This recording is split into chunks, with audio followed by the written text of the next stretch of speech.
fight so fundamentally sound. So good. And we used to hate them. Like, I hate those guys. Everybody's trying to be flashy, crossover, whatever. These guys were fundamentally Just sound. get it done.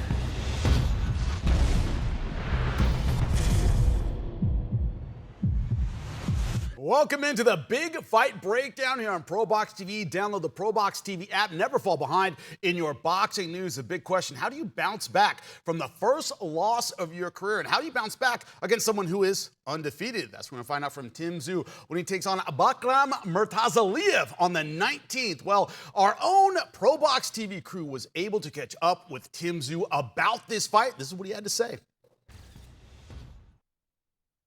I guess just first off, open up. Like tell us where you're at, where you're training in, how everything is going, and how you're feeling for this fight coming up. Yeah, well, look, training's never easy. Is always hard work. Finished a real peak week this week. Plenty of rounds in. Got up to 14, 15 rounds of sparring. So yeah, just putting those reps in. Slowly start tampering off in the next week or so. So I'll be nice and ready for the fight night. Tim, how do you get how do you leave all the backlash from the last fight in the past? You know, I was frankly I was angry for you in the fight. You know, how do you sort of leave that in the past and try to focus on the future, namely in this fight and what might come after it? And you know, obviously we can't undo the past, but what's the process, what's the mental process been like for you since that fight into training camp and into getting this fight? Yeah, you know what? I think this has been the biggest thing I've tried to being able to work in this camp was to just work on living in the present and not thinking about the future, not thinking about the past, just living in the present and taking it one day at a time, taking it one training session at a time, taking it one meal at a time, one sleep at a time, and just focusing on the real nows rather than the next. Yes, Tim, and I've listened. I've been listening to your interviews, watching your fights, obviously for a long time. You really strike me as a throwback kind of fighter, someone who answers the questions that are given them the way that you want your fighters, the way you want your champions to respond.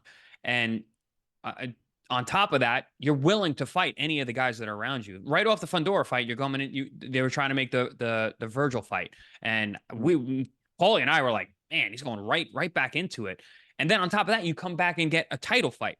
So speak to how important it is for you to take on the best guys around and what this title shot means to you coming next week. Yeah, the title basically means for me is to be, again, on the top of the division, being able to dictate your terms and fight the biggest possible fights.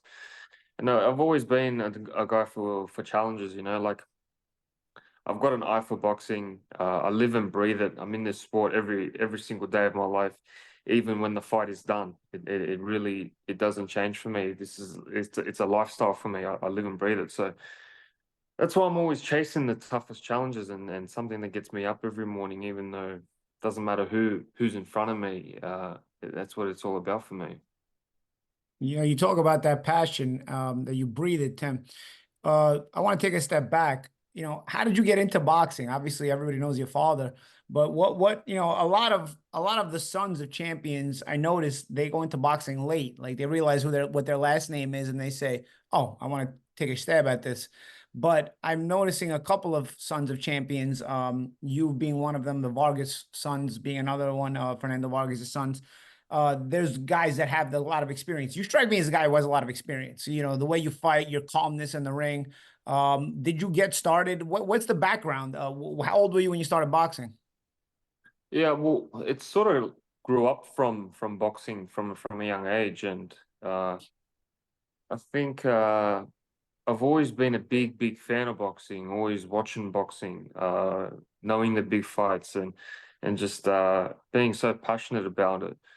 And I never thought of it when I was younger as a career. I always thought of it as a love. But the older I got and the more fights I got and the more challenges that were put in front of me, the more I realized that, you know what, this is where I belong. This is where I'm comfortable. This is where I feel most at peace when I'm in the ring and I feel like I'm in control of everything. So that for me is what I love about boxing. Has it always been your family that trained you? Is it your grandfather, your uncle? My uncle, yeah, my uncle. We keep the the teams nice and small. You know, Yeah, Grandpa's always around. that's cool, man. Uncle That's Eagle's it. my coach. I find that to be such a cool story. You know, like you got started so young and with your family behind you, and you've gotten this far. It's really a terrific story. Tim, Yeah, who well, are some? Sorry, the go ahead. sky's the limit. You know, we're only on the start for myself. And only people, and that way you keep people around you that you like. You're very comfortable with them. It's good. It's good. Yeah, you know what? I've realized in the sport, there's a lot of outsiders that come in and see the flashiness, the lavish lifestyle, but I've never been into all that type of stuff. So I keep my team small, and keep it nice and simple. Yeah, there's a lot of opportunists out there when it comes to boxing and being a fighter and a Mhm. champion. Yeah. Tim, I want to piggyback off of Paulie's question. Who are some of the fighters that you watched growing up that you looked at and you're like, ooh, that's good. That what they do. This is my favorite guy. This is my favorite fighter here. Yeah. I used to love Felix Trinidad's left hook. Nice. I used to love the footwork and the eye of Roy Jones Jr. I used to love the discipline of Bernard Hopkins. I used to like the power placement from Mike Tyson. The speed, the hand speed from Manny Pacquiao. The eye and defense of Floyd Mayweather. You know, there's so many great champions that we can name and bring the best attributes of them. And Yeah, Tim, you're young. Well, Paulie, real quick, you're younger than me and Paulie, but like you're naming all the guys that we I was just watched. gonna say that. You named all the guys that we were. So many young fighters today, Tim, that we interview, that I speak to, they don't know the past, even the recent past. So hearing you talk about these guys that myself and I'm sure Paulie are very near and dear is it feels good to hear that. Yeah, you meant aside from Mayweather and Pacquiao, you were mentioning guys that me and Chris grew up watching. Yeah, It's like, exactly. Mayweather and Pacquiao was sort of on similar, same generation, but the other guys you mentioned, I was like, wait, dude, I was watching those guys when I was young. This kid's been watching since he's a baby. That's what the life I grew up watching, you know, and that's how I remember all these fights. And how was it in Australia? Were you watching them in the next morning with the time zones and Sunday. stuff? How was Sunday. it? So I used Sunday to get back from Russian school. I remember my parents made me go to Russian school on Sundays. Oh, we got that here in And I used America too. We got that in Yeah, America yeah. too. Yeah, so I The used to go to Russian school, Sunday and then I kids in used to Russian come school. back, and the fights used to be on. So that was my Sundays. That's That's awesome. not a bad. That's not a bad Sunday. That's not. It's awesome, and it's not like you're keeping the kid up late. You get home and you watch it in the daytime. It's actually Yeah. that works out well. Works Yeah, out it's well. lunchtime. You- And you- then the you- you- sparrings begin after. yeah. Well, then you end up wanting to fight, wanting to do it yourself, right? Yeah, exactly. You talk about Russian school. You speak Russian. You're fluent in Russian, Tim. I see you speaking with Yeah. your family in the corner and whatnot. Yeah, You grew up, yeah. did you grow I up? can read, write. It's Did, been a big part of my life and culture. did you learn Russian before English? Because I learned Italian before English. Did you learn Yeah. Russian first, English, and is that how it worked in your house too? Yeah. All right. When you walk into the household of the zoos, it's like you're coming into Soviet Union. You know, there is Yeah. no Australian at all in there at all. It's just straight Soviet Union. Well, that's I kind of look at you like I always talk about Eastern fighters. I kind of look at you like that hybrid. Like you're in the West, but you're kind of still an Eastern fighter. There's everything about you. With the way you're raised, the way your team is set up, the way you fight, The way you fight, yeah. your mentality inside the ring. It's funny because I always talk about Eastern fighters, but I view you as like that hybrid Eastern Western fighter. Yeah. Yeah, for Tim, sure. talk to me. I can Talk feel to it me. as well. Talk to me about the surge of boxing in Australia. I mean, I haven't been to Australia yet, but it just seems like more and more there's a big push that promotions are moving out there. They're taking fighters out there. We're seeing more talent come out of Australia. What was it like over there? Is that a recent thing, or are we just the rest of the world just realizing it? Yeah, look, we've got like we've got actually quite a fair few fighters in each different little division. that are actually making a good name for themselves. And Mm-hmm. I don't know where it came from. I think there's a lot that came from the amateur scene together. But yeah, I think Aussie boxing's had a good time, and I think the main thing is that the fans are behind it. So when you have fans behind it, that obviously creates revenue and creates platforms and streams for fighters to perform. Yeah, yeah. I feel like the depth of Australian boxing right now is a bit deeper than I've seen it before. Yeah. There's always been some pretty good fighters there, but I Yeah, think from a consistent standpoint right now, you got Paro, you got you, Kambosos was the IBF, yeah. was a unified lightweight champion as Jai, well. Jai I've seen Patel. Horn was there. Mm-hmm. He had beaten Pacquiao.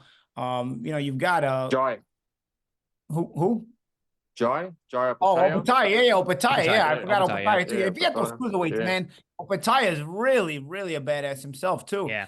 yeah. Um, yeah, you've got like sort of a package deal here with Australia now. Well, while when I was younger, it was always like the occasional this guy, this guy. I never really considered your father Australian because I was like, all right, I was like, he's Yeah. good, but he's not. He doesn't. They can't really claim him because he didn't grow up boxing there. So I was like, because I felt like your father was the best one out of the bunches that I saw Mm-hmm. in those days too. I felt like he was even better than who's the one that had the rivalry in the early '90s? The one that trained Mike Jeff Tyson. Fennick.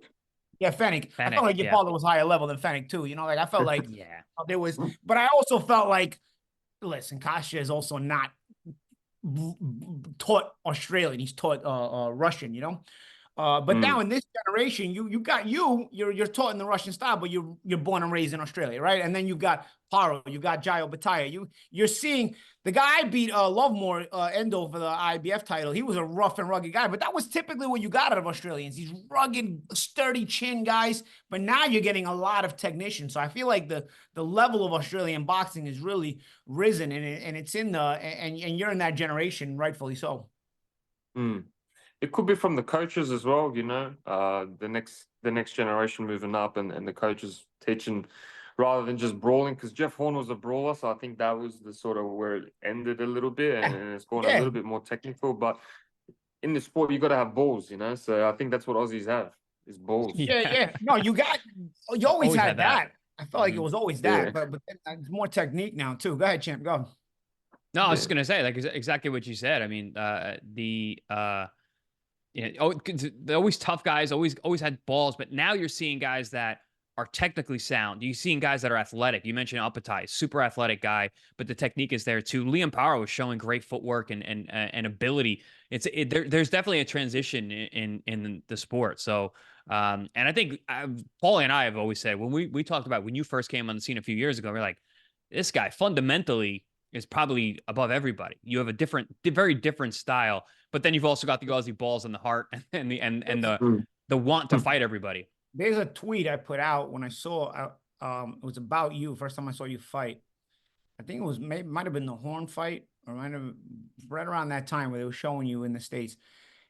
And again, you're not like your father. You're born in Australia. I said this kid is going to be the best Australian-born fighter that ever lived. And I still feel you have that potential, Tim. You know what I mean? Like I still feel that you have that combination of star power and boxing technique and mental fortitude and everything that it generates a lot of interest. That's why I was sort of frustrated with that doctor in the Fundora fight. Because I want to know your thoughts on it now that's in the past. I don't want you, obviously, you're focused on this fight, but I can remember Joe Casamaro versus Diego Corrales, and Corrales has a hole in his mouth, literally a hole right here. And Margaret Goodman stops the fight. Margaret Goodman stops the fight in the corner, and Corrales is flipping out. He's telling me because he's good, he's fine, he's losing his mind. He's flipping out, and Casamaro wins by a TKO.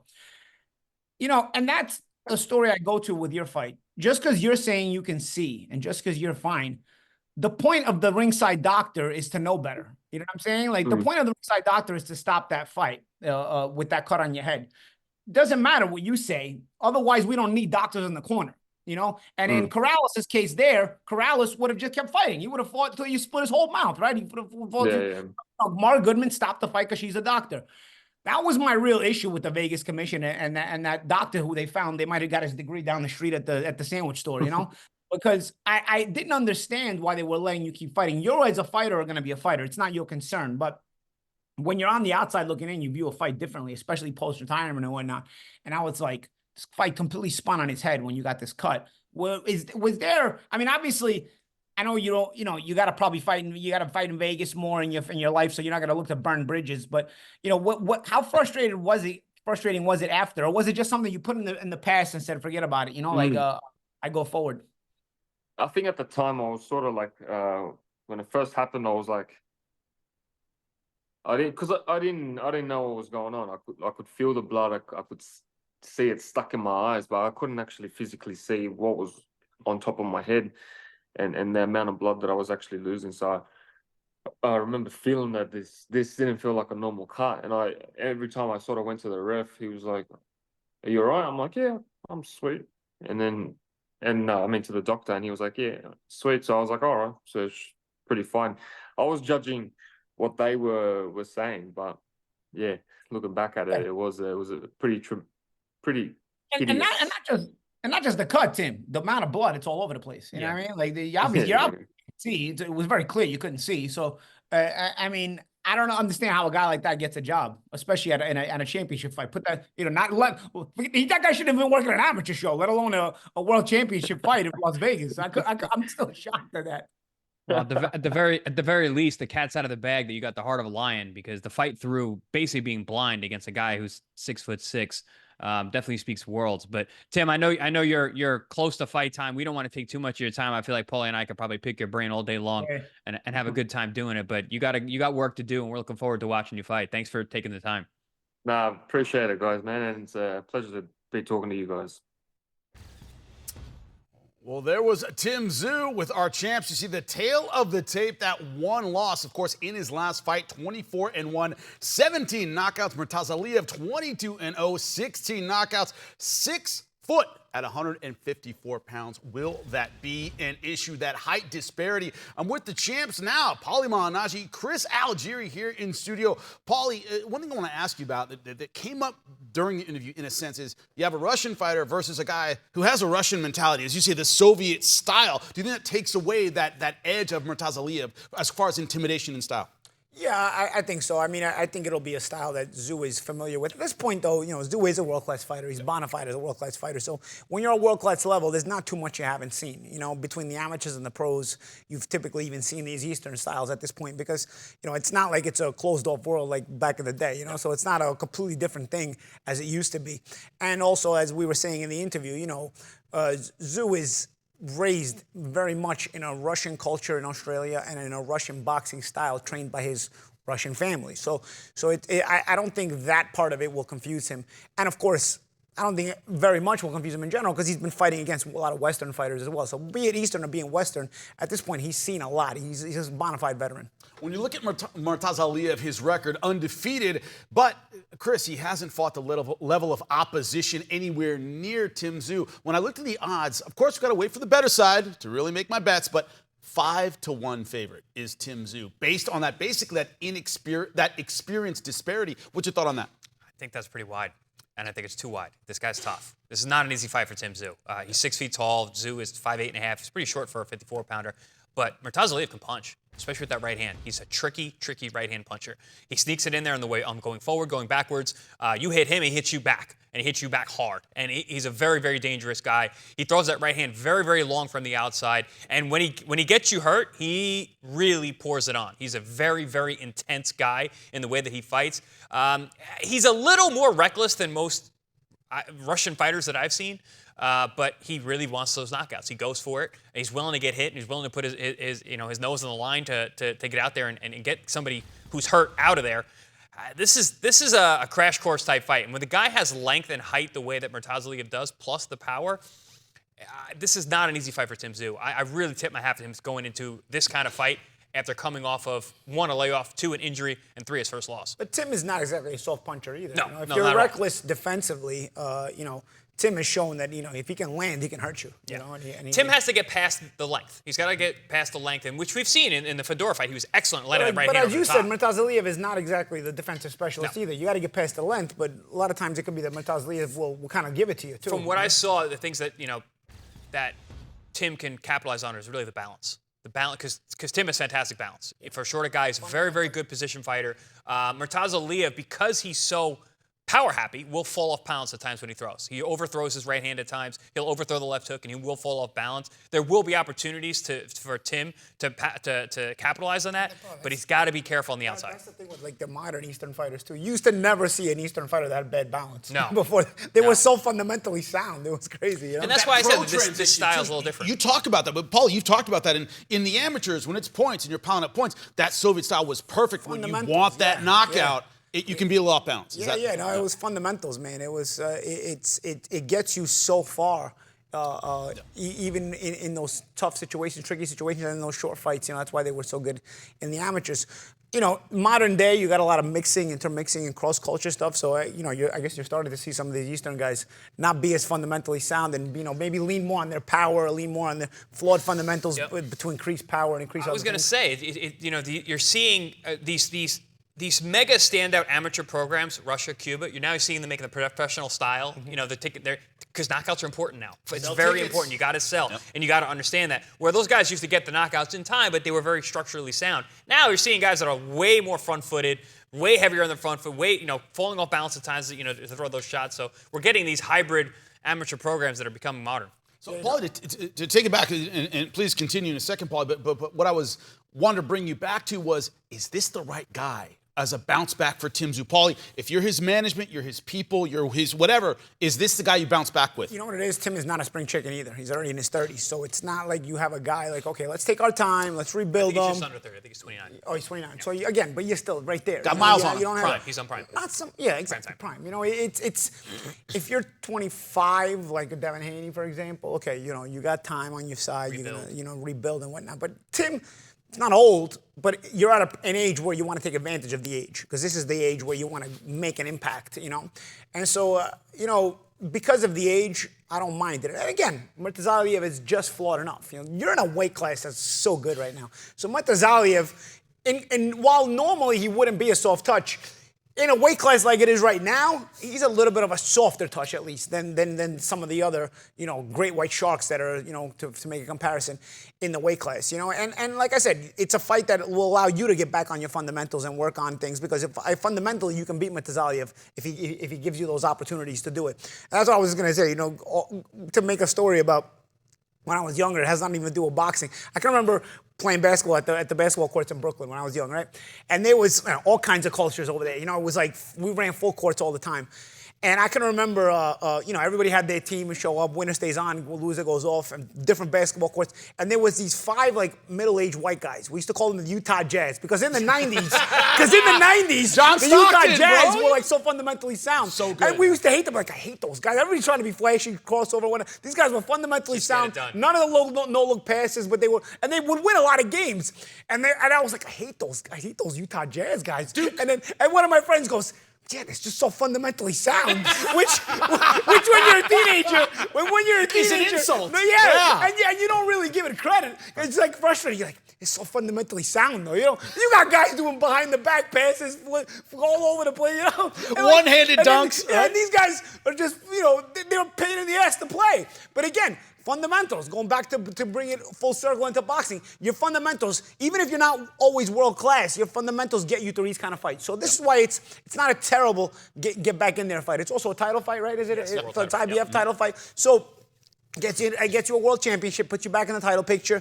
If you win. Of course. Well, this is all theoretically, right? If you win. But it allows you to get back on your fundamentals. It's a fight that, again, if you win, but you're supposed to win if you keep your fundamentals correct here. You don't have to come out of pocket too much. You can beat Murtazaliev on your fundamentals, which means defensively responsible as well offensively responsible.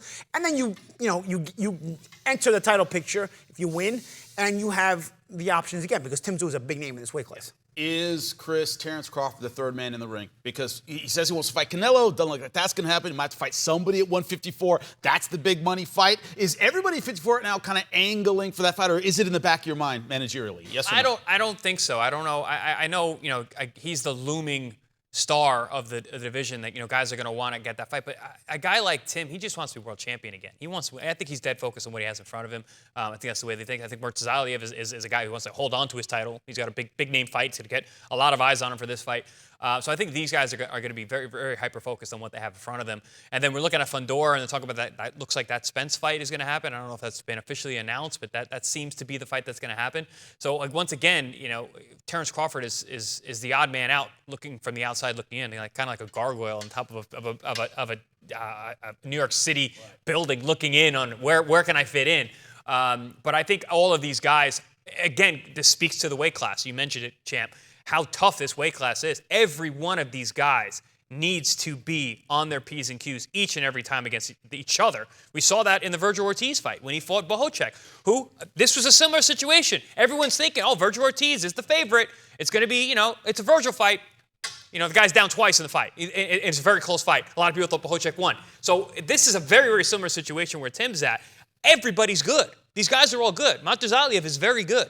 So it's a tough fight. So many good fights. So many good fights. Because again, it's a fight where, you know, no matter who wins, the loser still plays a Viable. part in Yeah, this they're weight viable. class Yep. because you know, you have another potentially very good fight like Virgil or Bohocek. Bohocek's now a player. Yeah, you want to see Virgil again. You always want to see Virgil, but you also want to see Bohocek, Bohocek. too. Shoot, I want to see them both against each other again. Right. Last question I have before I let you guys go, because you guys had close relationship with coaches. You had coaches you moved around with, whatever. The idea that he was working out with his dad, there was a little bit of a healing of their relationship just a little bit. Not that he's going to be in his corner for this fight. So or he's going to be watching. Now, not that he's a major coach here, but repairing that relationship, is that important mentally before a big fight? What's your thought on it? You first, Paulie. I like it. You know, obviously, it also, I think, increases his fan base because a lot of us, you know, when I turned pro, Kostya was a world champion in my weight class. You know, by the time I got to a world class level, Kostya had already been removed. But, you know, he was a guy I was looking up to. You know what I mean? Like Zab, is one of my favorites. you know, he knocked out One Zab. of my most hated fights. But Yeah, you know, I remember I knew Zab. I still love Kostya. I was rooting for Zab in that fight. But again, I mean, it was a guy I still looked up to, like, oh, you know, that's where I want to reach. That's a level I want to reach, you know. So I think, you know, for people of my generation and people that watched them earlier, you know, I think it's good for the fan base. Like, you attract that fan because they like that, you know. But also, it's a family business there with the Tszyu because Tim works out with his uncle. There's his grandfather there. So it's while sometimes this could be looked at as stepping on toes, not in this situation because it's all family and they all understand each other and know each other already. So this I think is only beneficial from a emotional point of view, and also nobody's trying to step on each other's toes. There's going to be an understanding there already. Chris, is that important mentally? Like I said, might not be his head trainer, but that the family, as Paulie said, is all together. Does that help mentally a little bit? So I had the opportunity to talk to Tim prior to the interview, which we didn't film, just Tim and myself, and I was asking him about that because I'm such a big fan of Kostya. We all were. I mean, he was a phenom. And I was asking him, hey, listen, I just saw you and your dad training clip. I think, first of all, I loved it. I put it on my story because I thought it's so cool to see, you know, those two working together. Again, speaking about the repaired relationship, but also getting that insight from someone so good and who's been there and done it. And I asked him about that, and I asked if he was going to be, you know, if he's in camp. And he said, no, he's not in camp, but we did that workout. That was after the Fundora fight. While I was getting kind of back into things. He's definitely around more. It's hard to read. It's hard to read Eastern people, man. You know, Tim didn't have a lot of warmth about it, but he didn't seem like he had any negativity about it. So in terms of, you know, what does it mean mentally? I mean, I think it's a positive thing, of course, obviously, to have someone of that caliber around and showing interest. But in terms of, you know, where Tim's mind's at, man, he is stone cold. He is locked in on what he has in front of him. And again, speaking to that Eastern mentality and the way they approach everything. So I don't think it's going to play that major of a factor. I'll tell you from a personal standpoint, I think when you're a guy and you grow up with a strained relationship with your father, I think it becomes a little bit easier to understand your father when you become a man as well. And it becomes easier to mend that a little bit because you start to understand what it is to be a man, both the pros and the cons, because obviously the pros and cons to every situation, including even being a woman. It's not like everybody goes, everything's all one direction. But I find that strained relationships with fathers are more mendable between men and sons than they are between daughters and fathers, you know, where it's more difficult. I understand what you're saying because it can be extremely difficult. One of the things about growing up, you start seeing your parents as human beings, not just your parents. Well, our October 9th fight has been rescheduled for the following week. That's right, we'll get it together the next Wednesday after October 9th. That's when the fight will take place. That will take place, of course, on the 16th. Can't wait to see you then. Of course, the Tim Tszyu fight going to be thrown down with Murtaza Aliyev. And of course, we'll be here at ProBox TV. Download the ProBox TV app now. Never fall behind in your boxing news, and we'll be there after the next big fight. Wednesday Night Fights. Dynamite action on Wednesday Night Fights every other Wednesday on your boxing channel. Coming up on your next Wednesday Night Fights, October 16th. Chris, Primetime Colbert, and Omar Super Salcido step into the ring for what is sure to be a barn burner. Live from the ProBox Event Center in Plant City. Get your tickets at ProBoxTV.com or take your chances at the door. Wednesday Night Fights. For more ProBox TV, scan the QR code on the screen or go to the App Store and Google Play. ProBox TV, your boxing channel.